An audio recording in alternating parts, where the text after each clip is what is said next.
Please take your seats. School is now in session. Homeschool Podcast. Homeschool. The homeschool podcast. Why? Because he was homeschooled. I don't want to do that. No, okay. I don't want to do that at all.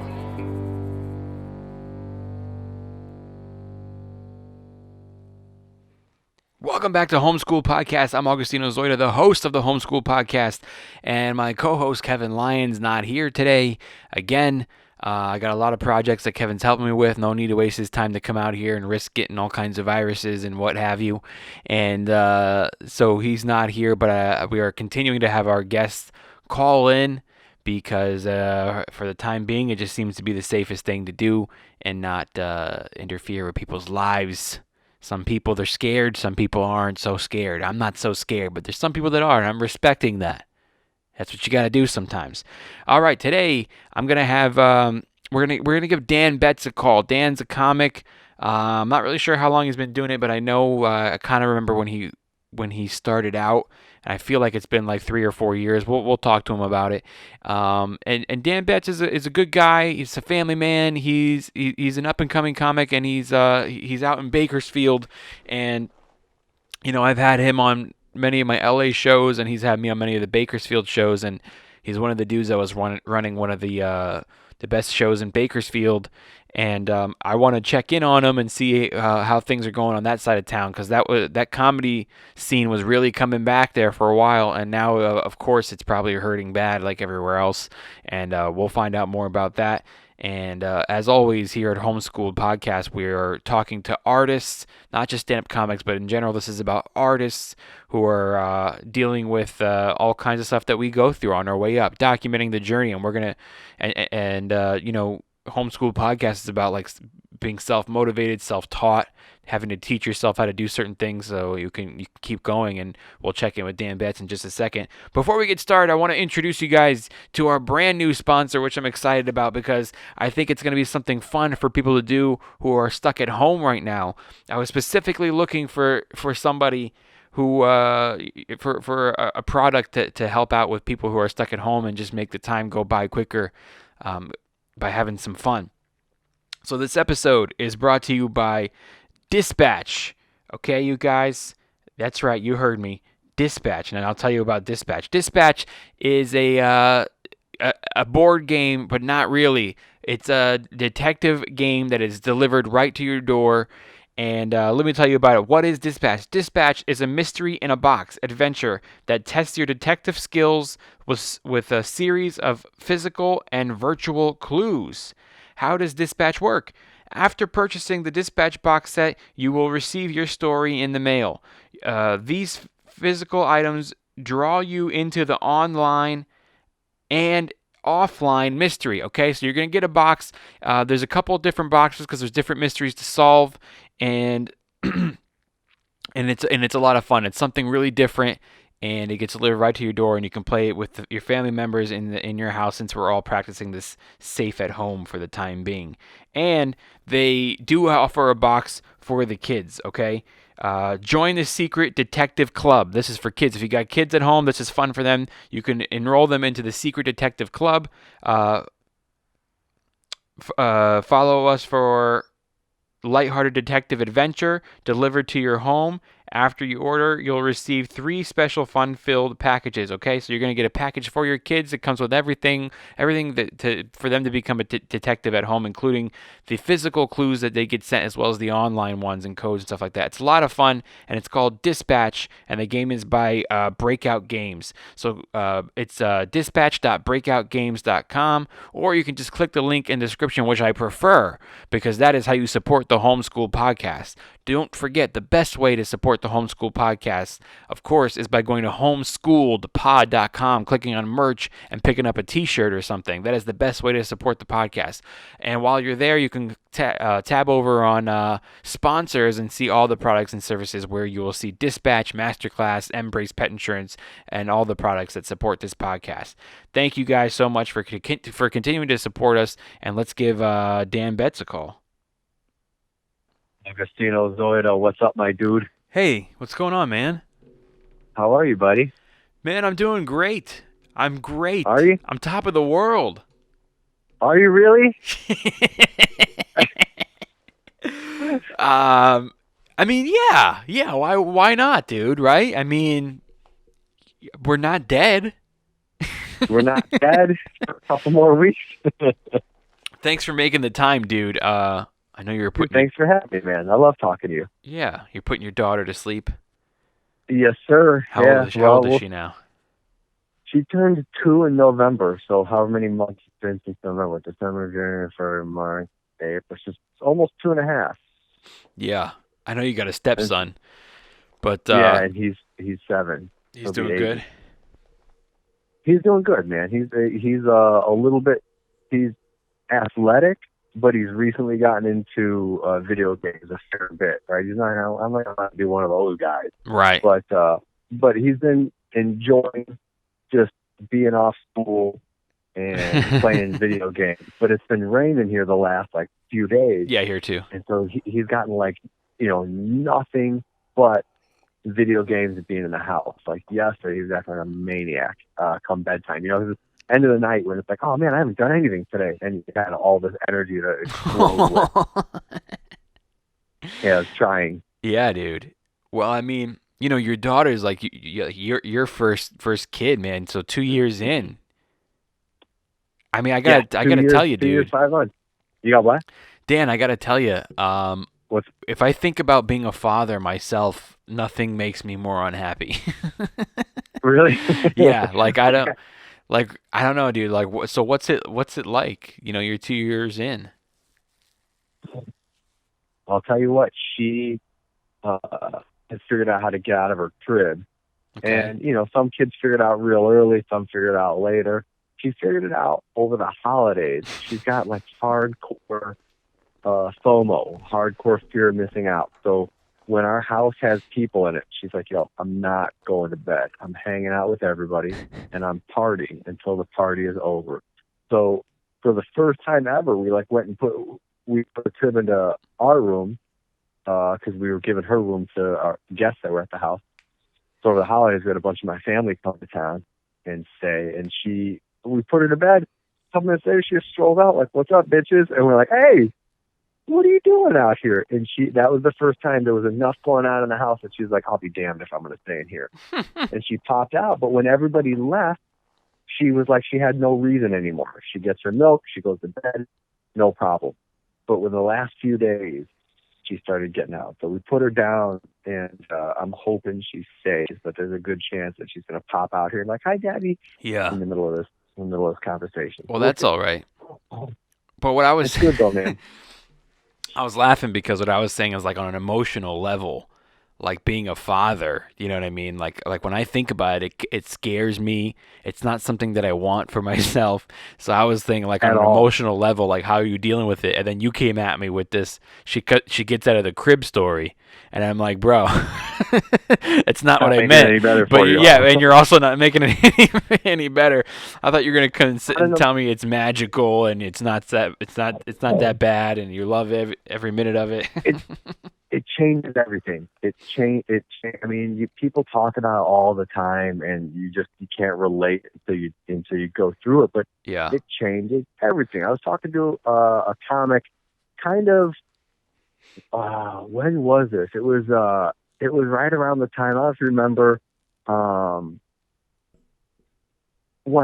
U.S. took out an Iranian general, and Iran struck back at an air base. There was all that tension going on. Do you remember a few months back? And everybody was getting real nervous about it. And I was hanging out before an open mic talking to some comics one time, and one of them was like, "Hey Dan, you're a veteran." He's like, "What do you think, man? Is this gonna be World War III?" And we started talking about it, and one of the guys was like, "Would you go back in? If they wanted you to come back?" And I was like, "Fuck no, I got kids now, man." It's a different story altogether. When you're 18 and invincible, by all means. But now I'm like, no, dude, my biggest responsibility in life is to them. Period. I worked my ass off until I got back and neck issues. I worked my ass off because I got kids, man. You know Absolutely. what I mean? I gotta make sure I have money. I gotta make sure we got a safety net. It just changes your perspective on everything. It's exhausting. People don't tell you that. People are like, "Oh, it's the most rewarding thing." That's what everyone says. It's Yeah. the most rewarding thing. It's like, dude, there's sometimes it's maddening and exhausting. Dude, You I know what I know mean? that. Like, I get that. I think I have. If anybody who does not have kids, it is me that understands what it would be like. You know what I mean? Like everything sure. you're saying, I believe you 100%. You're saying, like, it's not until you have kids that you realize this. Like I've been realizing this for like so long. I don't know if it's because I have a lot of siblings or I have a lot of nieces and nephews that I get the change, and I have a lot of friends that have kids. I fully understand the change, and I think that sometimes change is good. But if like you like the way that your life is right now, then change isn't good. Dude, you know what? I've told people that. I'm like, people that don't have kids, and I got a relative, they were trying and they couldn't, and they found out. Of course, it's devastating, and don't get me wrong, I wouldn't like diminish that. But real shit that like most parents won't tell you, there's a part of you, or at least there's a part of me, maybe I'm the a-hole here, but there's at least a part of me that's like, life was not bad before him, though. You know what I mean? Like, I'm not saying I want to get rid of him, but being able to go to Vegas whenever you wanted, driving cooler cars, you know what I mean? Like, I was doing good. I had cool cars. I had a house all to myself. It was just me, German Shepherd. I had a buddy renting a room. We had a pool. It was dope. I got these Pomeranians now, my step Pomeranians. Got the kids, you know what I mean? Like I became like soccer dad minivan almost, real quick. Dad bod. I have the least muscle I've ever had in my life. My belly's the biggest it's ever been in my life. Like it's not, you know what I mean? It's not all perfect. I know. Dude, that's why today, well, your wife posted a picture of the two of you. And then I guess you on the Instagram stories, and then you reposted it, right? But I didn't see that I was actually looking on your stories. I thought I was looking on your wife's stories because I only saw her picture in the top left corner, and you only see her caption. And I wrote back to it saying, "Yeah, that's when he used to be cute." Oh, and you said you meant to send that to her. I thought I was sending that to your wife, and it went to you, which, like, by the way, was even funnier. Why are you sliding into my wife's DMs, dogging me out, bro? We're supposed to be friends. Well, first of all, let me tell you for two reasons. Number one, I thought that she would laugh, and we'd bond over the fact that you used to be cuter. Don't bond.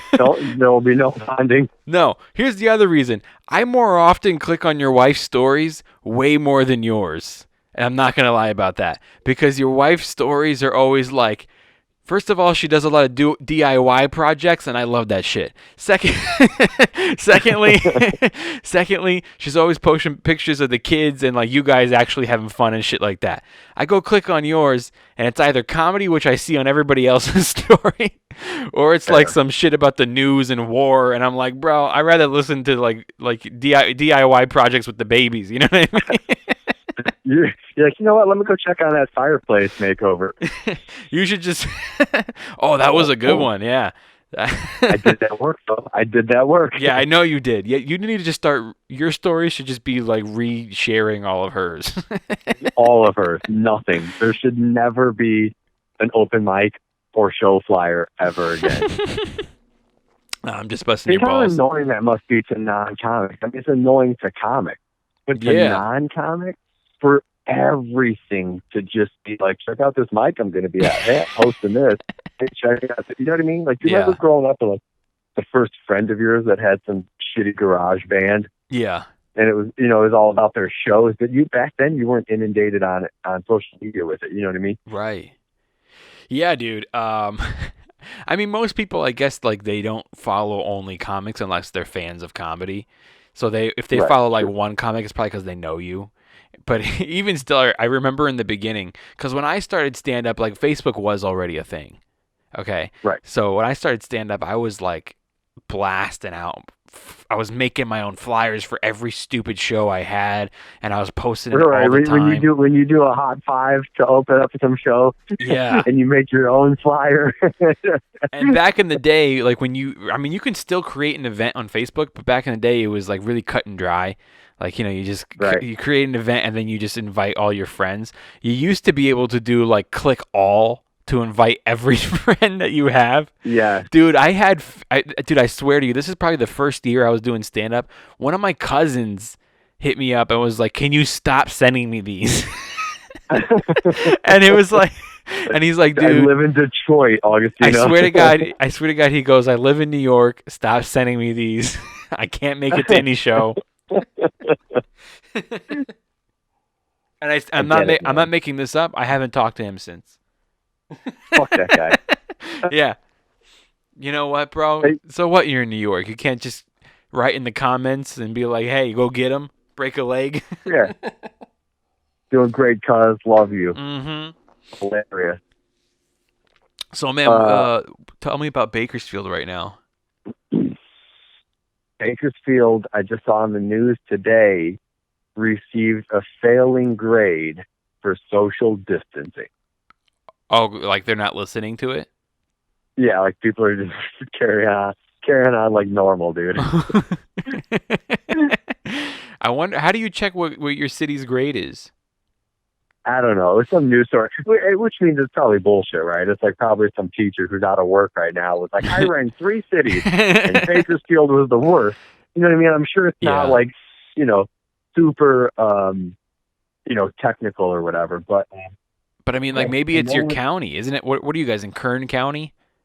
It's Kern County. I shouldn't have said Bakersfield. I think it was Kern County. Oh, Kern County. Okay. So maybe like the governor of California or something is grading each county. I don't think he's sitting around grading, to be honest. I'm sure he's got an assistant that does the grading for him. Well, that would be, yeah. Well, same shit, I mean, I want to know, because, I mean, Los Angeles, I live in Los Angeles, and our county is way bigger than your county. I mean, I don't know how to even compare it, you know what I mean? Okay, braggadocious. I'm not bragging about that. I think the smaller the community, the better. I personally like smaller communities. And I think the smaller the better too. Yeah, I just meant, like, I wonder where our grade is, if it's on a curve, because we have more people here. And yeah, well, I mean, I saw L.A. The mayor, right, was saying that masks are going to be mandatory. Mm-hmm. L.A. took action before California as a whole did, and L.A. took action long before Kern County did. Now, some of that's just a function of what you have to do, being such a big, metropolitan city, right? Yeah. And then some of that is the politics too. The politics between LA and Bakersfield are pretty polar opposites. Sure. And so how your town's going to respond to things is going to be different. But yeah, Bakersfield's like the weekend, like leading up to everything really shutting down. We went out to the park. My son and I. We went out. I had bought a model rocket off of Amazon a couple months before, and so you're full soccer dad effect. I'm full going, dude. I'm gonna outdo his real dad on everything, bro. We're gonna do everything first. He let him shoot a BB gun at 3. I gave him a gun at 6. Wow. Let's do this. But no, we went out to shoot off a rocket, right? Real cookie cutter white American family type shit. You know what I mean? Yeah. But we stayed away from everybody. We're just in the grass. Like, we weren't around anybody. We didn't touch anything. We're just way off in the distance. The basketball courts were packed, and the playground was packed. And there's nothing nastier than little kids at a playground. You know what I mean? Like, just drooling and snot coming out of their noses and touching their mouths and touching everything. I'm like, dude, this thing is like a petri dish. As I don't know if we had called it a pandemic yet. If we didn't, it was within the next day or two. But right. I was like, dude, there's a pandemic, and you guys are at the playground. Like, what's wrong with these parents? And the other day we went and took the dogs for a walk, and we walked by, and the whole playground had caution tape around it. Yeah, I know. Well, yeah, we've had that for a while. Really, huh? Yeah. They don't want you. I mean, I don't really go to the park, but I've heard from my friends who have kids, and they still take their kids to the park, but like, really like far away from everybody else, and they'll just like throw the ball back and forth, but they won't let them go anywhere near the playground. Yeah, like that's what I mean. Kids were like on the slides and on the playground or whatever, and I was like, what? Like, what are you doing? You know what I mean? Like, the thing for me, I don't want to talk about this too much, especially if that's not what you want to talk about. But the thing for me is like you have no idea what the long-term effects of this thing could be. You know what I mean? Like I'm not a pessimist. I'm not a prepper.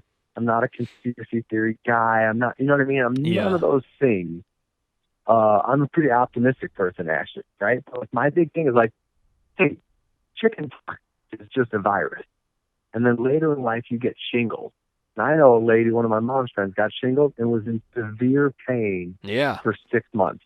And then was like in pretty bad pain for like a year. That's just from a virus you got when you were a kid. Mm-hmm. And you had no idea 40 years later it was going to lead to that. You know what I mean? And so I'm like, you could get this. And you know what I mean? Like 50 years from now, your ass falls out of you, and you're like, oh, you know. 15 years from now, you start growing like a fucking extra ear or something, like, you know. Yeah, a tail. A tail. Yeah. Oh, look, there's one of those coronavirus kids with the tail. You know what I mean? Yeah. Oh man, it's sad too. And then you said that you heard. Like, I don't really watch too much mainstream news. I do my own research and look into stuff, but I don't watch mainstream news. And I've heard other people tell me, but I haven't heard people saying that LA County is mandatory masks. That's what you heard? I think it might have gone into effect today, or at least they like declared it or whatever today. So maybe it's gonna go. Yeah, I mean, I heard that into effect. I just didn't like see the official news thing, but a couple people told me. But like, what is like? So what do you mean by mandatory? Like, what are you gonna do if we don't? If you go to a store, you like have to have the mask on. You could face some type of a fine or penalty or whatever the case is. I don't know the specifics of it. Or maybe they just won't let you into the store. Like the employees are gonna be like, sorry, you got to be wearing a mask to get in here. Yeah, because obviously, like, you can't have cops out there enforcing all that stuff. Kern County, like a couple of weeks ago, announced that officers were not going to respond to non-emergencies. And then I heard reports that they were going to let some people out of the prison. And I'm like, look, and I got a coworker whose husband is a police officer, and she was like, oh yeah, dude, he's like not even trying to write tickets right now. Mm-hmm. So it's not like you're going to have cops going around like, oh, you're not wearing a mask. Here's your ticket. You know what I mean? Yeah. I have a friend that told me that they went to where did they go? Like Gelson's or one of the supermarkets, right?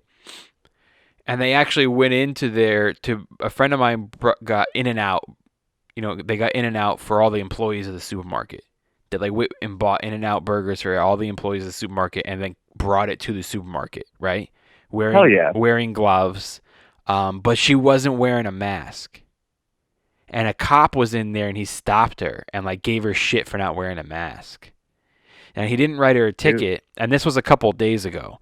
And he didn't, and it wasn't like really mandatory then, but he gave her some shit though. He was just like, "Why aren't you wearing a mask?" And she was just like, "I mean, I don't have one." You know what I mean? Like she was like, "I didn't bring one with me." You know what I mean? Like I don't know. What do you say? Yeah, it's crazy because a friend of mine, a coworker of mine too, was saying something about like, hey, at the beginning they were saying don't buy masks, don't wear masks. They were saying that in the beginning, yeah. Now they're saying do it, but I think what's getting lost in the translation is the type of mask. Mm-hmm. Right? I think like people were buying like the N95 ones, which is what you need to like prevent getting it being around someone. If someone sneezes and you've got that on, I think you're safe. And you're like right next to them, I think you're safe. Right? Yeah. At first, I think they were saying you don't really need that. You know what I mean? And then like the hospital masks, we need that because the difference is like a surgical mask, they wear that thing. That's not to protect them. That's to protect the patient. It's like if the surgeon like has snot or drool or cough, you don't want that going onto the patient that's like on the operating table. So now I think when they're saying mask, you don't have to get something that the hospitals had. You don't have to get an N95. If you just put like a scarf around your face or a T-shirt around your face. So they're saying just cover it up. Yeah, because I think that won't prevent you from getting it. Right. But at least if you like cough into it, it's going to stop those droplets from hitting the air. It's going to stop other people from getting it. Let's be honest. That's not going to keep you from not getting it or giving it either. I feel like it's more just justifying the fact that they want you to wear one. You know what I mean? You could put a fucking sock in front of your mouth, and they're gonna be like, "Well, he kind of tried." You know what I mean? I'm gonna go to the store with a ball gag. this is all I had. It's like when you drink alcohol in the park. You just drink it out of the paper bag. It's like we know what's in there. Or you drink it out of the red Solo cup. It's like we know what you're drinking in there, but the fact that you made the effort to hide it is like we're okay. We're not gonna write you a ticket. You know what I mean? That could be. I think like if you sneeze into a scarf, right? Like the droplets aren't passing through the scarf. Now if there's an air and some other dude comes along with no mask or some crappy mask, they're gonna breathe it in. They're gonna get it. But at least if you're wearing the scarf and I'm wearing the scarf, maybe we reduce the numbers. Or maybe we're banditos. It's a little weird, what are you going to do when you go into a bank with a friggin' handkerchief over your face? Yeah. You know what I mean? And you look like you're ready to stick the place up. Like they used to be like, hey, guy. But now you're like, nah, dog, count the money. It's absolutely ridiculous, dude. I mean, every single store or bank or anything, man, has a camera. And what's the point of the camera if we can't see anybody's face? Those eyes. Somebody can just fucking jump you. You know, everybody's got the Ring doorbell, you know, so that you can, everybody's watching the neighborhood and making sure there's no crime going on in your neighborhood. You get the Ring doorbell. And it's like, well, what difference does it make if everyone's wearing a mask? You know? I've been out jumping people like crazy. You've been what? Jumping people with my mask on. Oh, right. Yeah. I mean, yeah, I might as well just go start stealing. People. And then if you keep taking everybody's employment away, it's going to come to that. We already got the mask on. Let's just start fucking stealing. I mostly mug children because they don't. they don't see it coming. They're the only ones weaker than me. and my kid needs new sneakers. I'm just jacking kids at the park, dude. Yeah. Yeah, man, it's crazy. This is wild. Like you think about it, like my kid's gonna be 8 July 31st, right? He's almost 8, and he's asking me about this. I'm like, but like he's learning about it as we're going. Yeah. But it's one of those things where like you sort of expect that your parents have some experience with that already. You know what I mean? And I'm like, bud, we've never been here before. You know what I mean? Like, I'm being honest with them about things, right? I mean, I may be dressing it up a little bit, right? But for the most, I'm pretty straightforward. They're like, we don't know. You know what I mean? Like I've never been through this before. There's no one I can talk to. Mm-hmm. I can't call my parents and like, do you remember that time? Like, tell me about that. We're in uncharted waters now. You know what I mean? Yeah. Do you remember when you were a kid and you would hear your parents talk about like the Kennedy assassination or things like that, and you were always like, man, that's so crazy. Like, there's nothing historic for my generation. There's no moment in time like that. This is and then dude. You get a little bit older, 9/11 happened. Yeah, that was like, all right, so there was that. I remember pretty vividly when bin Laden was killed. And then there's this. What else is there? Is there something else I'm missing? What other big things will we tell our kids about? Well, you won't have kids because you know better. But right. What will I tell my daughter about one day when she's old enough to know? Son, when I was your age, Louis C.K. jerked off in front of ladies. Yeah. Oh God. Yeah, man. I'll tell you what, though, he's coming dude. back. Oh, he's back. He's back. He's got a special out. Does he? Where do they release it? It's self-released on his website only. Really? Yeah, it's out right now. I watched it like 2 nights ago. When did it come out? Just in the last couple of weeks, huh? I think this last Saturday. Oh, what a shitty comedian I am. I didn't even know that. Well, I dude, knew in the lead up to it that it was probably going to come out on his website, but then that was the last I heard of it. It ain't there ain't, there's no Netflix, there's no HBO. It's self-produced, so there's no trailers. I mean, the only thing I saw was a couple of articles about it, and I saw a couple like interviews with him. Listen, bro, I like Louis C.K. I like him a lot. I mean, I don't know him personally. I like him as a comedian. I've always really admired his writing.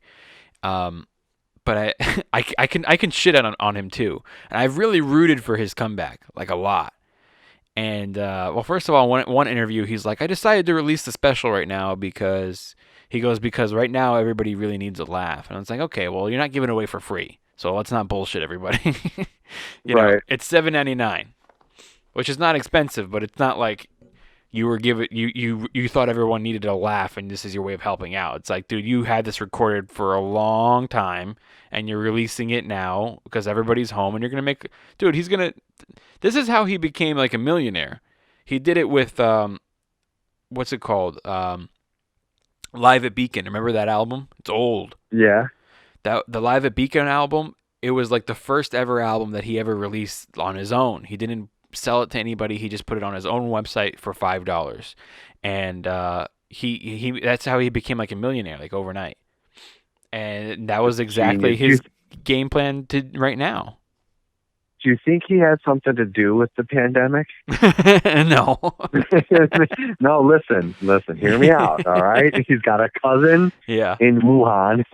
Right. And they planned this thing. He was like, people, if we do the pandemic thing, if we do it right, they're going to be gobbling up content. Yeah. And I've got this thing ready to drop. So he's out there coughing on people, licking door handles. I'll tell you what, bro. Somebody brought it to my attention that he was going to be in Ukraine.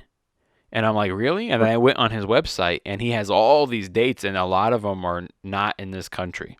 They're like everywhere else. And some of these are big theaters. And I'm like, wow. And they're sold out. He's selling out like, man, some of these places hold like 1,500. And he's selling them out in other countries. And I just was like, whoa. And then, you know what, dude? Lately I've noticed, back in the day, if you try to YouTube like an old Louis C.K. joke or something like that, you can find it. And now if you do it, you find it, but it all has subtitles in different languages. And you can pick which language you want to watch your Louis C.K. bit in. So what they did, which is brilliant, I don't know if it was him or a publicist's idea, they just go, oh, well, obviously you were a huge hit here. Let's just take all of your old stand-up, put subtitles for other countries, and we'll just release it there. You know what I mean? Dude, it's genius. They don't give a shit that you're a fucking, jerk-off king over here in America. They don't care. No, in the Ukraine, you can jerk off on people right now. So no consent. You can just walk up to someone at a bus stop and just start aggressively yanking. It's not a problem. they don't give a shit, bro. Like, they're just like, well, this guy's just fucking funny. So, I mean, he was making money all this year. Like, he was working. And he recorded an album. And, he recorded a special, and it's released. To be honest with you, I think it was awful. I think it's the worst product he's ever released in his life. People, I've heard nothing but good things. Every comic I know was posting on their Twitter, Facebook, Instagram, wow, Louis C.K. special is fire. Dude, I love Joe Rogan and I admire him a lot, but even Rogan was like, that was like a beastly special. And I maybe people hyped it up for me too much, but when I went and I watched it, I was like, this is pretty awful. And it's not that it's so bad that there's nothing funny, because there are some funny moments. It's just, it's probably the worst he's ever done. And I don't being a comic changes it a little bit too, though, huh? Like, you watch a special and you're like, oh, look at him go, rule of three. Oh, call back. Mm-hmm. You know what I mean? You start seeing the setup and the hook. You're like, oh, it's nice misdirection. Great job. I wish I saw any of that in this special. No, huh? I wish I saw. All right, now I'm gonna have to watch this, and we're gonna have this conversation again. You can't even find setups and punches. You can't even find the callbacks or the rule of threes. There's some funny bits. There's some good stuff. A lot of it is unfinished jokes. Oh man, and you think it was just a function of not being able to work the way he was, not being able to hit the club circuit and polish it all, or what? I don't think so, because I've heard that him being back on stage for like the last year now, so he's had a year, and I've also heard, right, but a year at like what level of reps? Probably not like before, right? Dude, I think that he was probably the most supported of the whole Me Too movement, and comedians would just love that he came back. I think that he got a good amount of stage Yeah. time if he wanted it. I also think that what happened to him really aged him. When you watch it, you're gonna go like, "Holy shit!" It doesn't look like 2 years went by. It looks like 10 years went by. He looks Oh yeah, I old. bet. He Dude, I looks just like sad and depressed. oh man. Speaking of which, off topic, sorry, but just really quick, I just saw Dane Cook recently and had that same effect. I hadn't seen him in forever, and saw him. I was like, holy shit, what the fuck happened to you? He looked like kind of chubby. Just looked aged. It was really weird. Sorry. Anyway, Louis. No, he I mean, Dane like still gets up like a couple times a week though. Like I'll go to a For club sure. like twice a week. I just I mean, he works. I personally, I mean, you're down in LA too. You're more connected, right? But I personally just hadn't seen him in a while, and Yeah. at some, it must have been a year or something since I had seen him. I saw him like, whoa, all right. Yeah. He looks more No, like I Nick got you. I mean, Swartzen I to follow me. him on Instagram, so I know what he looks like. All right, fair enough. I see him like, if you go to the Laugh Factory, the Comedy Store, he's there at least once a week. Yeah, He puts the time in. So I don't know what it had to do with. I know that Louis definitely got a year in, of workouts, and I also know that he had a lot of material that he was doing. I don't know if you remember, if you ever heard it. Someone went to one of his shows and recorded his whole performance audio and then released it to the world, and then Louis got in trouble again because he was talking about. remember that. You remember that? He was talking about the kids that died at the shooting or something like that. yeah. It's something about like you're not a hero or whatever it was. Like, no one gives a shit. Yeah, he got in what you trouble have to about say. that. Just, Now, yeah, I remember that. I listened to that and I got about like 15 minutes into it and I actually turned it off and went, you know what? I feel bad for listening to this because this asshole recorded his special before it was even time to be released, and I shouldn't be supporting that. You know what I mean? Right. I was like, I'm going to stop listening to it. Because after that, Louis banned phones from all of his shows. Even if you at a comedy club, they go, everyone has to turn in their phone when Louis was there. Of course. After that. But anyway, the 15 minutes that I heard, that was fire. It was unbelievably, like, extremely funny. And none of it was on this special. Damn, dude, what a bummer, man. Well, So that dude probably released what was going to be his best shit. People don't realize, man. Like I talk to people that are like, oh, you're gonna release something or this, that, or how often you put it out a couple times a year, whatever. And it's like, no, dude, you don't understand what it really takes yeah. to put together a rock solid hour. Yeah, dude. Right. Listen. And then to imagine that somebody released what might have been the most solid 15 minutes of it. Yeah. Right. And if you had a rock solid 15 and another 45 that was pretty good, then you got a pretty good special probably. You know what I mean? If someone jacked that 15 minutes, dude, you're starting over. The whole thing is scrapped. You know what I mean? If I was at a comedy club and Louis popped in and went up and they were like, hey guys, surprise guest, Louis wants to come up and work out. And I would be really excited. I'm like, oh cool, I get to watch Louis work out. And if he did the same exact performance that he did on this new special, I would have been like, cool. This new special is going to be great when it's finished. That was really fun to watch him work that stuff out. But as a finished product, it's like not a finished product. Look, guess who came out here to visit me? Hey. Yeah. Did you hear that? No, but I know what you're talking about. She just said, Dad, I pooped, right as my wife came out here to grab her. Listen, her comedic timing sounds like it's better than Louis' new special. Well, her comedic timing is far better than mine. Here on the Homeschool Podcast, we get the breaking news. And speaking of which, I love that you got that name years ago because everyone's homeschooled now. I know, right? Dude, my daughter the other day, I was FaceTiming with my mom and my stepdad. They live in Chicago. And so my daughter, we're FaceTiming the two of us, and my daughter's ready for a bath. So I get her in there. So I'm kind of talking to my parents, even though they're really just kind of wanting to see their grandkid at this point, right? Yeah. So I'm talking to them, and my daughter, she's in our bathtub, and we have like the sliding glass doors, right? And she wants it open, and I always close it because she'll splash water out of the tub. So I close it, and she's like, open it. And I was like, hey, listen, I open it, no splashing, you know? All right, cool. So she kind of agrees to the rule. I open it. I'm talking to my parents, and she goes, hey, she tries to get me to come sit down. So I go and sit down. I sit down on the floor with my back up against the tub. While I'm FaceTiming them, she scoops up a thing of water and dumps it straight on my head. And she set it up. Do you understand? She lulled me into a false sense of security. She conned me into opening up the glass. She conned me into sitting down by being sweet and cute. And then, boom, water on my head, dude. I couldn't even be mad. It was so perfect. It was so funny.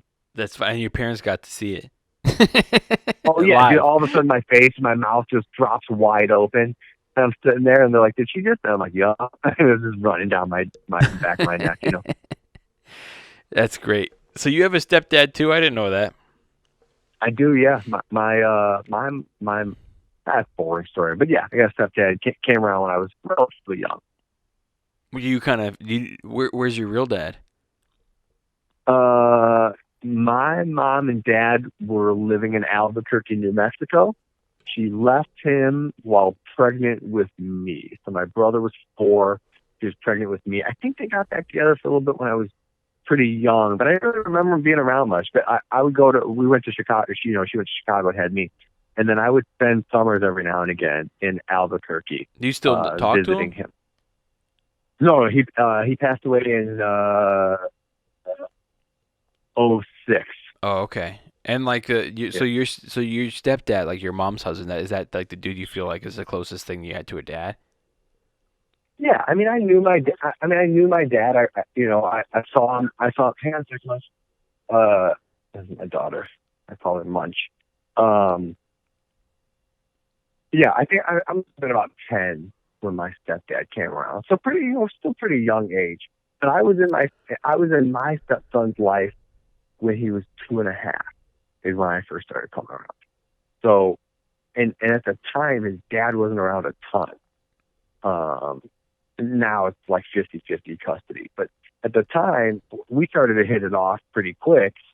And I think his dad probably like recognized a little bit like, if I don't come around, some other dude's going to raise my kid. Mm-hmm. And I think that put a boot in his ass to step up a little bit. And props to him for doing it, you know what I mean? But well, I bring it up because I never knew that about you, and then I know that you're a really good dad to your stepson, and then I just found out right now that you had a stepdad too. So I just figured that was interesting, you know what I mean? So you probably feel the connection on how a stepdad can be like a huge part of your life, because it sounds like from what I know of you and see and hear and stuff, it sounds like you're like a pretty good dad with with both your kids, but with your stepson.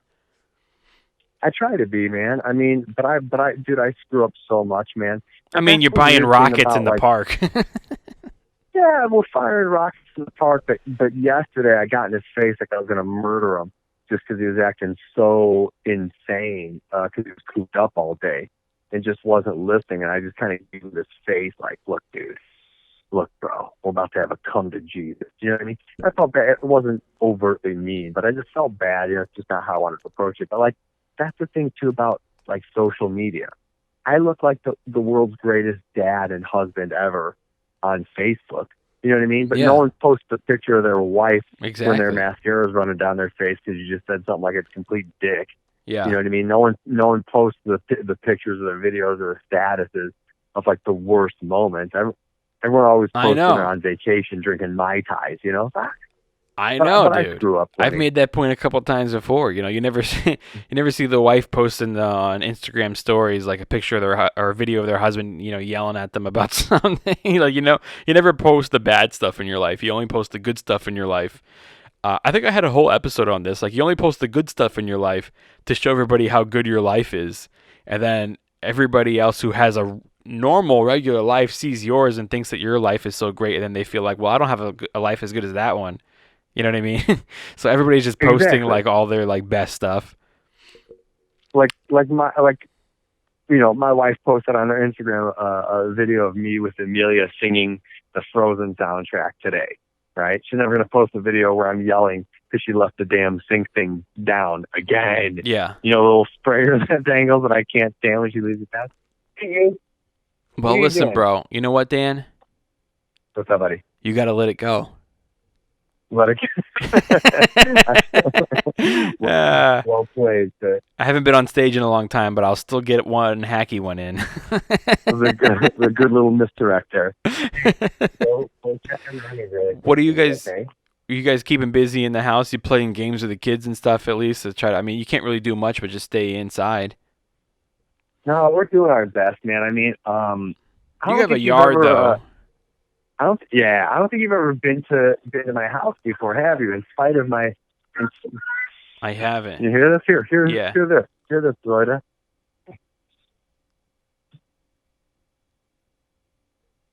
Okay, did you hear that? How's that? I don't hear it. How's that make? You didn't hear her crying? No. I was just gonna make sure you continue to wrap it up. No, you haven't been to my place. My place isn't that big, but in Bakersfield, you can afford to live, unlike LA. Right. So our backyard is like a playground, and I never used to be, but a little bit. I'm kind of a homebody these days, and my wife a little bit is, I think, too. Plus with like work, I do volunteer work and then comedy, posting the mic, posting the shows. I'm busy as shit. So when I'm not doing stuff, I just like being home. So sure. You know, my place isn't that impressive, but our backyard's like a playground. We just made it so it was like we can just stay here and have fun. So during a pandemic, during quarantine, you know, we got the swing set. So earlier, we'll have the pool open soon. When you mentioned you guys got a bad grade in Kern County there. So what do you notice over there that like people are just like full blown like nothing's going on, like nothing, like living like you guys bars and restaurants closed?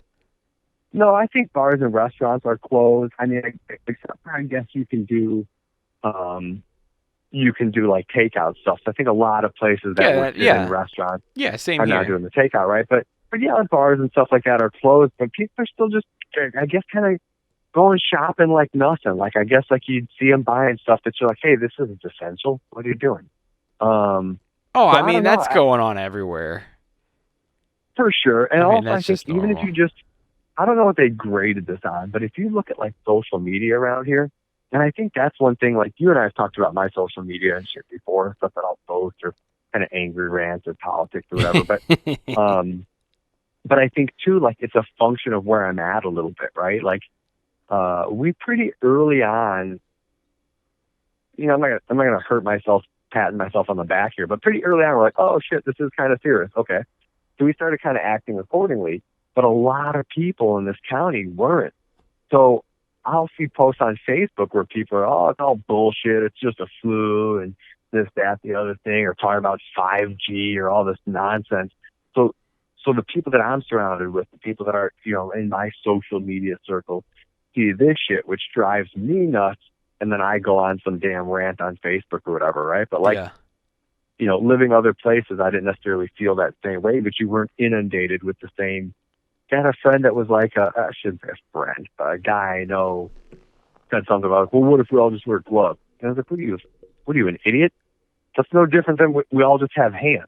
You can put on a glove. That doesn't matter if you touch some shit with the glove and then touch your face. You know what I mean? I don't know. Well, I see people doing a lot is they have the gloves on in the supermarket, but then they take their cell phone out. And my mom said her butcher did that. It's like you just touched all the food and in the cart with the gloves on, but then you touched your phone, which doesn't have any protection on it. And then later on, when you're not wearing gloves, you're going to grab the phone. You know, right. When I go to the store, the phone that you were watching Pornhub on 20 minutes ago. You know what I mean? I make sure that I have my wife send me the list of things she needs from the store, you know, before I go in the store, because I don't want to have to like get my phone out when I'm in there, and like text her and be like, "Do you need anything else?" You know what I mean? I'll tell you what, bro. I got these big ass gloves.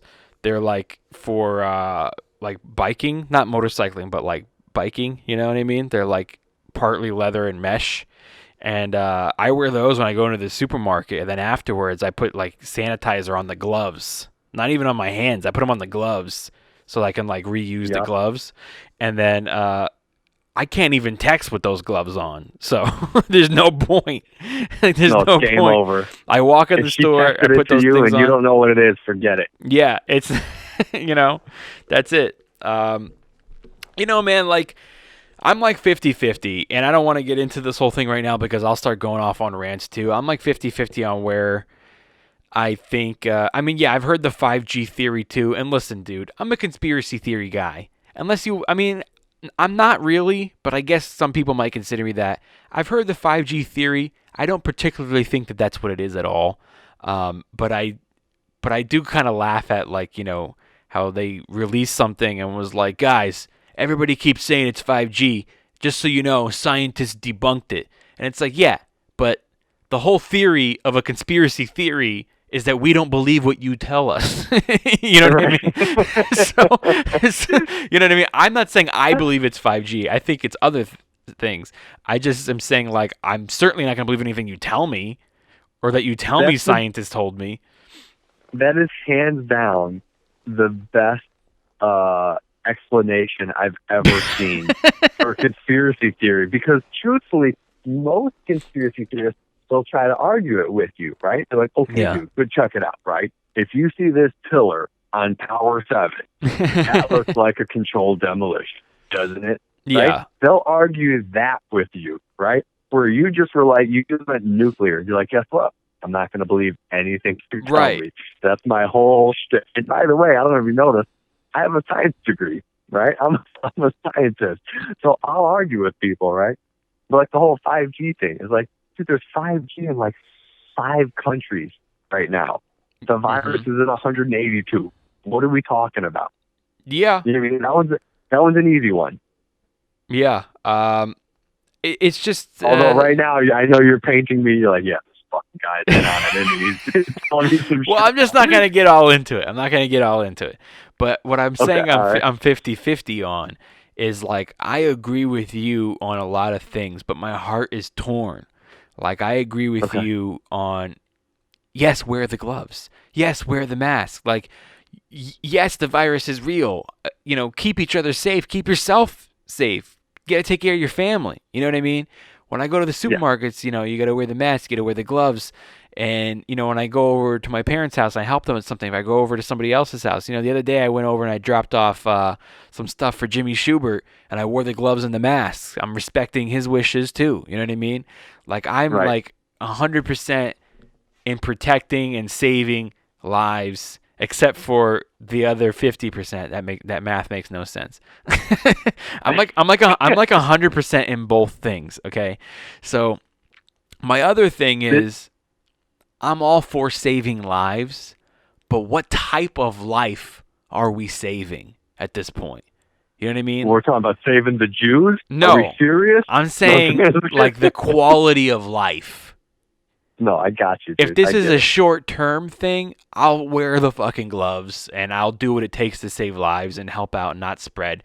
But if we're talking, like, longer than 2 months, dude, what type of quality of life are we really saving? We want to live so we can wait in line to buy groceries. We want to live to not go to a bar or a restaurant. You know what I mean? Like, this is what we want to live for. Like, we want to live to fucking, walk around with masks on our face. It's like, I don't even want that life. I'd live in another country if I wanted that life. I think that it's very important to protect ourselves, but I also think that we got to draw the line somewhere, and we have to protect our Constitution. Like, without that, we're not Americans. You know what I mean? Like, dude, I heard the exact same argument that you're making in a jihadist recruitment. This is how it starts. Dude, without the Constitution, we're just like everybody else. And, like, if a cop comes up to me and tells me that I got to wear a mask, here's the thing that you should know about me also. I don't like doing things when someone tells me I have to. You know? Wait a minute. Isn't your father in law enforcement? Is my father law enforcement? No, my father is in security.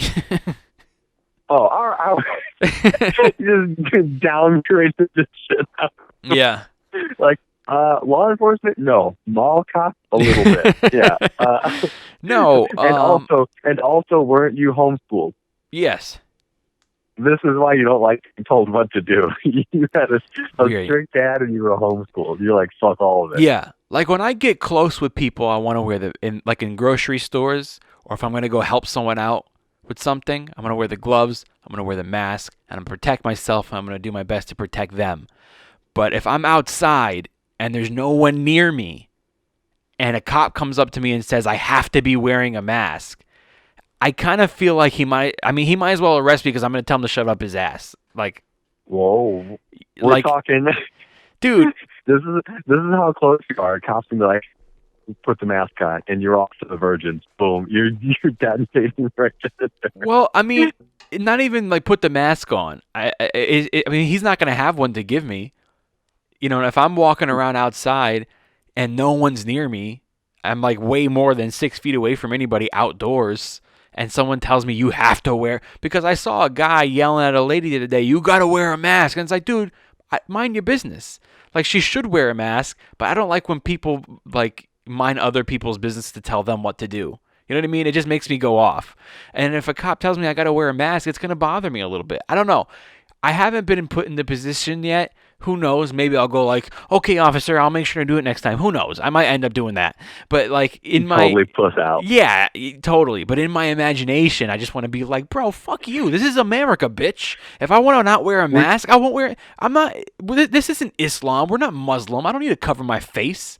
You know, like. Would you give him the nod like, oh, okay, cool, I'm gonna do it, and go and reach? This is what you need to do. Give the nod. Oh yeah, good reminder. Thanks a lot, buddy. Puts kind of hand up, right? And then reach back to the back pocket and then just come out with the middle finger. Boom! That would be great. I'd love to do that. But like, oh yeah, I got my mask right here. let me check my back pocket. Oh, look at that. Fuck you. Yeah, I'm gonna end up getting shot. I don't know, man. That's why I say my heart is torn, and it's heartbreaking. It really is heartbreaking. You know, it saddens me that I can't go out to a bar or something. I mean, but you know what? For the time being, we're gonna do whatever we can to stop this. But if it goes on for very long, I think we gotta draw the line somewhere. You know, like because otherwise, what kind of a life are we really protecting here? And I don't know, dude. It's just I'm torn with it. I'm torn with it. But what do we? I mean, that's the weird part, right? Like, I'm not arguing with you, but that's the weird part. Like, at what point are we just like, all right, well, good luck, gam, and you just head out to the grocery store, just knowing Grandma's gonna get this shit and die. Yeah, you know what I mean? Like, at what? You know, mm-hmm. It's weird. It's crazy. No, I mean, I'm not gonna crazy. go visit my grandparents and not wear a mask or gloves. I mean, I'm not going to my grandmother's house to check on her right now anyway because I know that they're older. You know, you haven't called her since September, Zoida. You never called. Yeah, you know. But like my family, right? Like my stepson, you know, he goes back and forth with his dad, right? Yeah. And his dad wasn't taking it seriously in the beginning at all.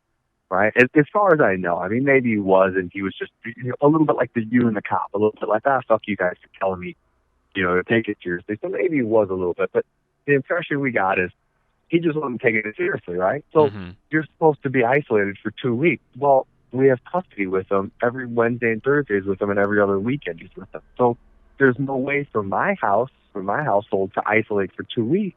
If every few days this kid's coming and going. Yeah. So if he goes over to his dad's place, his dad's not taking it seriously.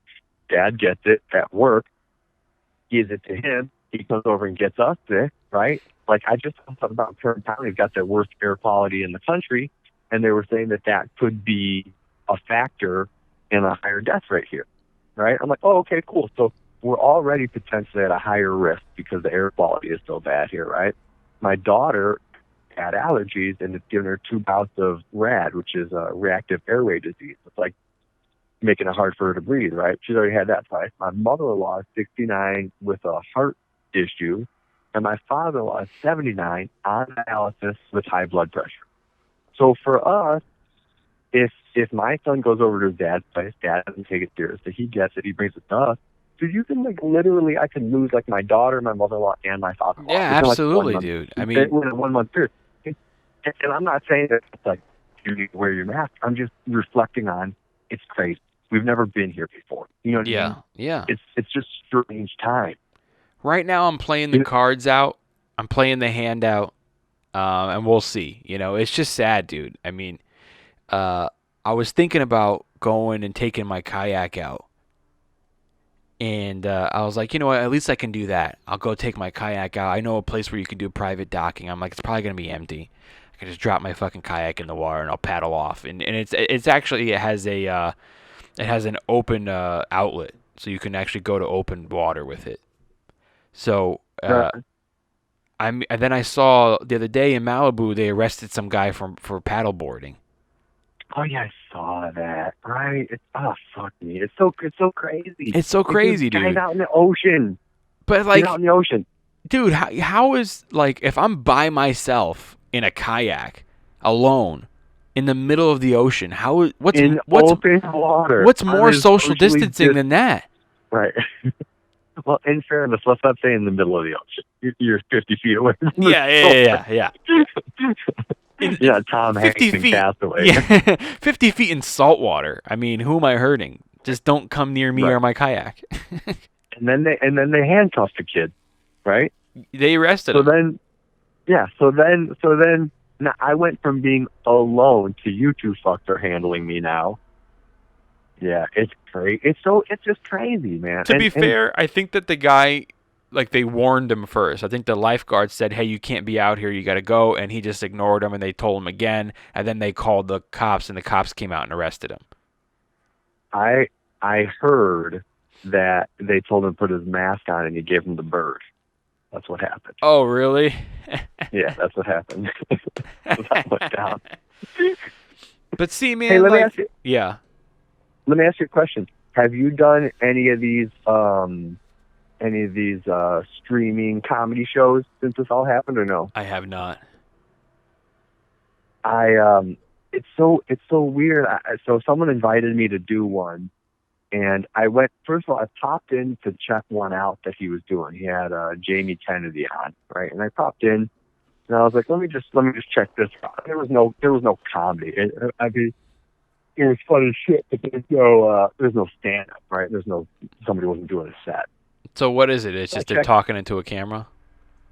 Yeah, more or less it was like a streaming video podcast, you know what I mean? A video caster. It was basically what it was. And what I've heard for the most part, I've now popped in to see 3. One of them was, I guess, actually for the Pack Theater. It was like a fundraiser. So there was like skits and acting and whatever. So it wasn't strictly a comedy thing, I guess. I saw one that was a local thing. And then I saw this, and none of what I saw was like stand-up comedy. And I think the comics agree to it. They think it's all going to be great. And then you're talking to yourself in a quiet room with no energy to feed off of, no laughter to be heard. And so it turns into like reading the comments and just BSing with whoever's online or anybody that's around. But I checked one out recently. And so then I popped into one with a guy, a producer. He was putting on one, and it was me and a couple other comics, but we just bullshitted. And frankly, it was fun. It was fun just because I was just bullshitting with other comics. But in terms of doing, 20, 30, 40 minutes, I can't imagine doing 45 minutes or an hour. I don't think you could do it. Well, they shouldn't be that long. They shouldn't be that long. I mean, people have to understand that. I think the only way you could pull that off would be short sets, a bunch of short sets. The attention span of people watching something online, especially live, is like so short. You know, they can't be that long. I mean, listen, bro, it's going to be difficult. I think you're right. It's going to be very conversational. It's going to be very like a video podcast. But I think it can be done. But you're going to have to really be good at pretending. You're going to have to really be good at your timing. I mean, you need the audience there for the timing, but I think it could be done if you keep it to a short set. I haven't done one yet because to be honest with you, I don't think I will do one if anybody asks me to, because I don't think anybody's going to do them right. It's going to turn into like exactly what you're telling me. That's what it's going to turn into. I think it could be done. I actually have something in the works myself that I am going to release hopefully next week. And I'm gonna do it one a week, and I'm gonna try my best. It's gonna be probably the closest thing you're gonna see to trying to be an online stand-up comedy show. I'm not going to say exactly the details of it right now, but when you see it, you're going to go, okay. And it's going to be short and sweet, dude. Something on Instagram, you're going to be able to watch it. Short attention span, boom, and I'll do one a week. And yeah, I'm looking into doing something myself too. For the same reasons you said. As much as I don't really want to do it, I just want to be optimistic that this will be over pretty quick, and I'll be back on stage hosting and performing and whatnot.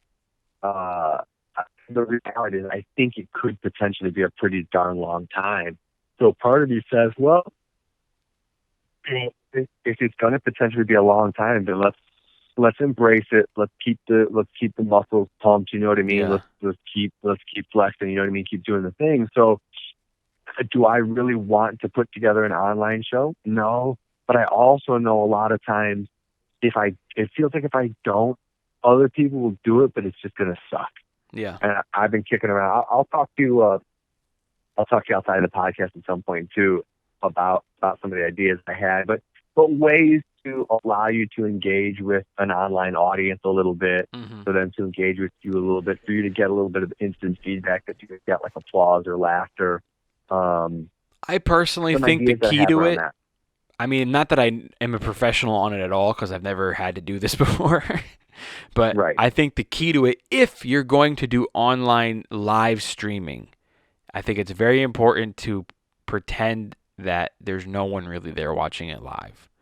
I think that if you get caught up in the comments, or if you try to look and see how many people are online or something like that, you're going to really throw off what it's supposed to be.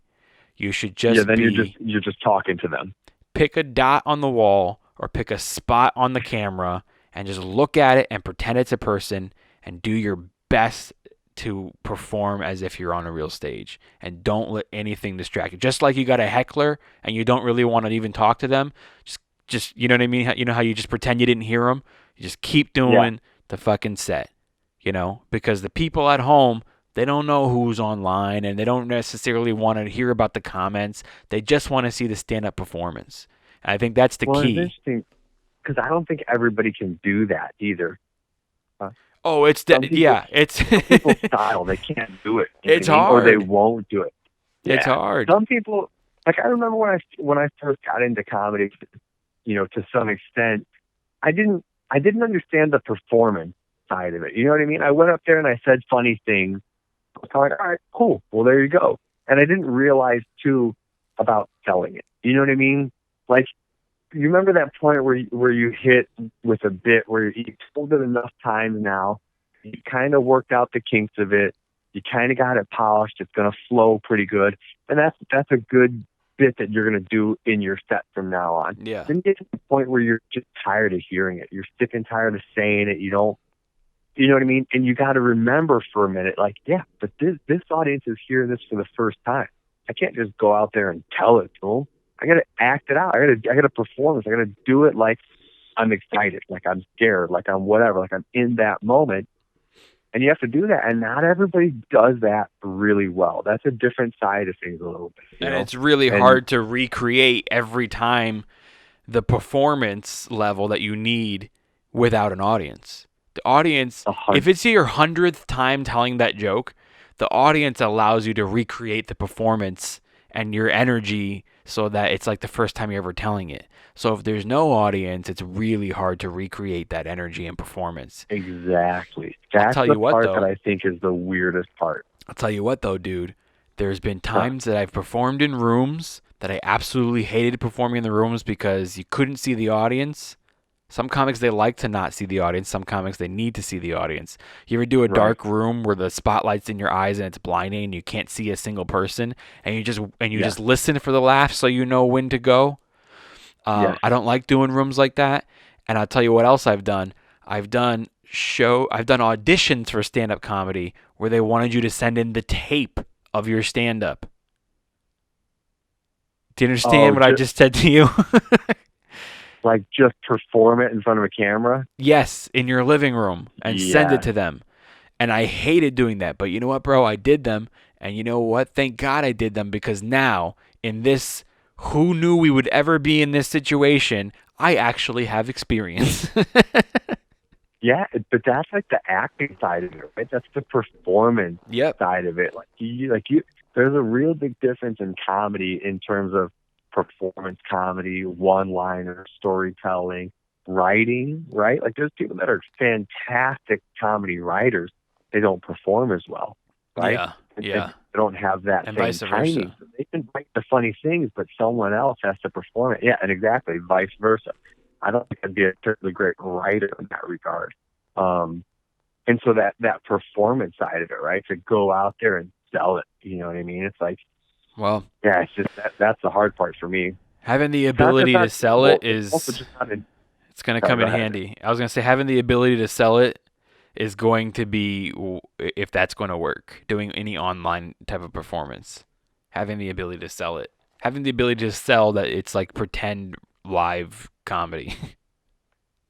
Yeah, and one of the weird things I think too that I've been thinking about a little bit, and now with a little bit of exposure to it, is it's not even for me. I guess it's not so much the issue of going out there and selling it and performing it. You know, I mean, I'm sure you felt, you know, at times where you're partway through a set, it's just not going great. The audience just isn't giving you a lot. Whatever the deal is, the weird crowd or you're following something weird or whatever, and you're partway through a set, and you're like, "Ah, it's not going that great." And then maybe you hit one that lands, right? It lands real hard, and you're back in it. You're like, "Oh, okay." You wake up, and you've got that energy now, and you start really selling your performance for the rest of your set, and they're eating it up.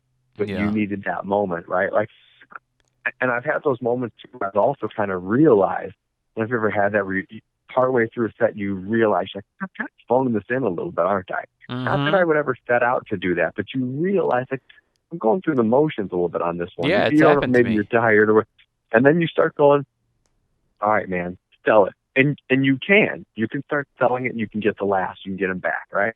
I can do that. I can perform a set in front of no one for the camera and get them to laugh. But the truth of it is, I don't want to. Yeah. You know what I mean? I don't want to either. I think some people can, some people can't. I think I fall into the bucket of can. I don't want to. Yeah. I go there to hear your laugh. You know what I mean? That's what charges my battery. I'm there to make people laugh. I agree with you, dude. So, Yeah. I mean, you have to think about it like, you know, when you have, you have a lot of stand-up comedians, or excuse me, let me rephrase that. A lot of actors who have a sitcom started out as stand-up comedians, right? And a lot of their sitcoms were in front of a live audience, so they would really feed off the timing of the crowd and the laughter, and they were used to it, and it would be a great television show. But if you have to do a TV show where there is no live audience, it's kind of like that. Like, you kind of have to, like, I hope this is fun. Or if you film a movie, it's like, I hope that the audience is going to laugh at this. I can really perform in front of a live audience, and I feel like I would be able to I think I would be a better actor if I was always in front of a live audience, because I came from stand-up. But, I mean, if you're doing a movie, there's no live audience. You have to hope that I'm doing it the best way or the funny way and the timing's on. You have to kind of create that in your head. And I think it's a challenge. I don't want to do it, but what else do we have at this point? Right. That's the thing. And that's where I'm trying to figure out a way to make it somewhat palatable. Yeah. Those ideas. And I'll chat with you about them. Well, I got something in the works, dude. Hopefully it'll be up next week. And then if it's doing well, I'll hit you up and see if you want to do it. It's going to be real simple and easy on your end. Right on. Yeah. I mean, at this point, you're starting to feel a little bit of that, the itch. You know what I mean? If I'm honest, the first week or two, I was like, cool. I needed a break. Yeah. You know what I mean? I'm burning the candle at both ends. I need a little bit of time with my family. I'm cool without dealing with the headache of running a room and dealing with the drama of some comics and all this shit. I was like, cool, I'm down for a break, right? Believe me, like, man. Right, well, yeah, believe me, dude. I fucking feel you, man. But guess what? Like, you need those breaks, even in all the time. Like, you need those breaks because you need to have a life in order for you to talk about it. Like, you're gonna get new material from like living a life. You got to take time with your family and stuff like that. But like, after I'm with you, dude. But like, after a while, I'm like itching to get on stage. It's like, okay, I got all these ideas for jokes now. I've been home all this whole time. I got bits, and it just sucks that I can't go anywhere and try them. I know it. I know, and my memory sucks too. Like I can't really easily pull from the memory bank and pull shit out, right? Like I can't. All the stuff that's been written, or just mild premises that haven't worked out yet that I've jotted down in this time. Yeah. I can't just pop up on stage when we get back to it and then just start yanking for those things. There's nothing. There's not one single thing in my mind right now that I want to work. I got to sit down. I got to look at my list. I got to look at my notes and look at my premises and stuff and start working them prior to getting ready to hit the open mic and then do those things. So it'd be really weird too to like scroll through. I put most of my shit digital. And I struggle with the memory thing too, dude. You don't smoke weed, do you? Maybe. Okay. I mean, everybody's different. I'm not going to sit here and bash weed smokers or anything like that. Everybody reacts differently, but I personally struggle with memory, and I never was like that. I was always really good about remembering if I came up with a bit or something like that. And then I stopped. I started smoking weed a little bit more, and then I stopped, and it got a lot better. Yeah, I think I might take a little break for a while too, because I'm wondering about that sometimes too. It's like, man, is this fucking up my memory right now? But it's weird because you see folks like Joe Rogan who smoke, 150 times what you could ever imagine doing. And there's zero. But they're taking like Alpha Brain from on it. Yeah, maybe I'll get a little Alpha Brain going in me. A little shout out to Rogan and Alpha Brain. Maybe I'll get some kettlebells. Some fucking elk meat. And then again, like that's what I'm saying. Like I don't think that weed is necessarily bad. I think that everybody just reacts to things differently. That's what I'm starting to think, that people just flat out have a different experience with it, and they're not always equal. I remember, dude, when I was in high school, I had a buddy who was a big time stoner, and I remember literally this dude he had like an 18-inch bong, and this dude could drive around just ripping bong hits. He'd fill this thing up where it looked like fucking milk. Boom, bong hits. He's carrying on. He's building shit. He's doing all kinds of stuff. Dude, if I had hit like a tenth of that, I was catatonic. Forget it. I'm not driving anywhere. I'm not doing anything. I'm basically an invalid. So it's real weird to see how different people are affected by it. Yeah. Yeah, and then I was never really like a weed guy anyway. And then when I started a podcast, I was smoking weed all the time because we would all sit down here and we'd podcast and we'd smoke while we did it. And I was like, I ended up smoking like more than I ever have. And then I was all of a sudden like struggling with the memory as far as stand up. You felt it, huh? Yeah, I would forget like my train of thought on stage, or I would come up with a new idea for a premise and I would forget it. So I stopped smoking the weed. I'm not saying forever, but like a big break really helped out. It really helped out a lot. And then of course, write everything down, dude. Fucking write it down as soon as you think of it. Oh, dude, I'm so good about that, at least generally speaking. Okay, good. You learn at some point all that shit of, everyone goes through that stage real early on probably where you're like, you think of something laying in bed, you're like, I don't feel like getting out. I'll write it down in the morning. And the next day you're like, no. Yeah. What was it? Dude, I'll get out of the shower. I get so frustrated, yeah.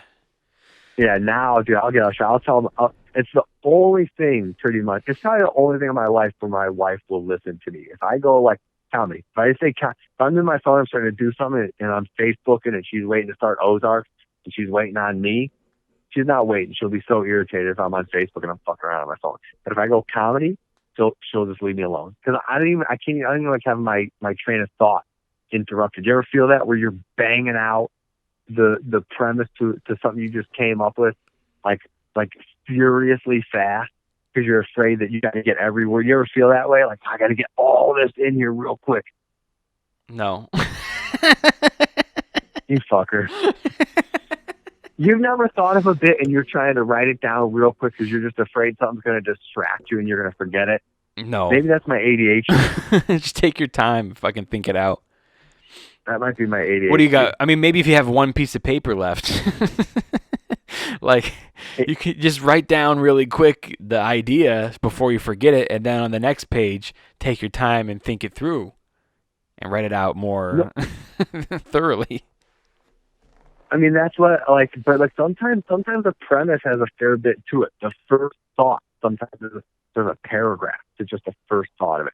Like, do you ever, here's the thing, too, about different people's writing styles. I got a good buddy. Yeah, I know. I respect. could tell with you because your stories are always so fucking long. Yeah, I'm long-winded for sure. Like, brevity is not my strong suit. I have to really try to strip the words down in a bit and really trim the fat. And I have a hard time with it. A lot of times I'm like, nah. I'm like, this word and this word, they're both essential. This was you trimming it down? This podcast is an hour and a half so far. All right, but it has been fun, dude. I'll talk to you later. I gotta go. But listen, dude. Yeah, but what? What's up? Are we wrapping up? Yeah, bro. I've been trying to wrap up for 15 minutes. You haven't been trying to wrap up. Yeah, I have. What do you normally keep these things to? An hour, max. And what are we at right now? Hour 15. Plus the sponsors, it's like an hour and a half. Because we have that much fun talking to one another, and we don't do it enough. Well, listen, dude, man. You know, I'm glad to hear that you're in high spirits and stuff, and you're thinking about all this stuff. At least like your brain's going. That's what I want to hear. Is I want to hear people that are not just laying down and taking this as it is. I mean, you're just thinking. You're thinking about all this stuff. Do I want to do online shows? Do I not? At least you're fucking thinking, bro. And I'm sad about. I mean, like Bakersfield was coming back for comedy. I mean, the comedy scene in Bakersfield was coming back. It was hot, and now it's at a halt. So I'm sorry for you. And I'm sorry for comedy in general, and I can't wait for all of us until everything's back to normal, man. Yeah, the break has been nice, but it's over. I'm over. It's time to it, get back, I mean? dude. Yeah, I like a vacation like everybody else, but to tell you the truth, I don't like my vacations more than like 4 days, because then vacation turns into anxiety. You start thinking about those. Yeah, bills don't take a vacation, just work does. You know, dude. The one thing I guess that's cool to think about is that moment we've never been to this, right? That moment where it's like, all right, man, we can go back to shit. That's going to be the most exciting shit ever. You know what I mean? When we get to like go back on stage for the first time in a long time, you see all your buddies and all the dudes you've been hanging out with and performing with, you haven't seen with for a long time. It's going to be a blast. It's going to be great. Yeah, I was thinking about that too. I can't wait, man. We'll get there soon. But anyway, tell your wife I said thank you for loaning you out for a little while, and I'm sure she had to keep an eye on the kids and stuff while you were doing it. So I appreciate your time, dude. And you know, just good luck out there. I wish the best for you and the family, and we'll talk soon. Likewise, brother. Thank you for having me, man. I appreciate it. It's always a pleasure. I enjoy talking. I look forward to seeing you live and in action again soon. And tell the missus says hello, brother. All right, man. Take care. Say hi to the family. All right, take care, buddy. Bye. All right, peace. All right, that was Dan Betts. Great to hear from him. He's a great dude, man. More and more I hear from him, the more he's turned into a family man, which is great. But you know, I love, like I was telling him, man, like he's older than me, but he's a young comic. You know what I mean? Like I forgot to ask him how long he's been doing it, but it's only probably like 3 or 4 years, something like that. And it's always nice to hear about like how people are dealing with it from different levels. You know, he's like 3 years in, he's a family man, and it's a good dude. And, you know, everybody on different levels is all kind of dealing with the same thing. And I am looking forward to when I can get back on stage and when we are all back to normal. And, you know, I rant off on some things, but I mean, I really am looking forward to when we're all kind of like free again, you know, to not just like, oh, we don't have to do the stay-at-home thing. I just mean in general of living, of going out when I want to and going on stage when I want to. Or, you know, it's one of the toughest thing to do to an artist is to take away their ability to be an artist. I mean, you can be a comedy club and tell me you're not going to book me, but either way, I'm going to find a way to get on stage. And this one thing has been a way to keep us all off stage. And it's like, what do I got to do? Create an underground fucking comedy ring? But we'll see, you guys. Hang in there. You guys stay strong. We're in this together. Don't forget to check out the new sponsor, Dispatch, the mystery game that gets delivered to your door. And All the links are in the description, or you can go to homeschoolpod.com, click on sponsors, or click on merch to pick up a t-shirt or something. Have a great week, you guys. I'll see you next time.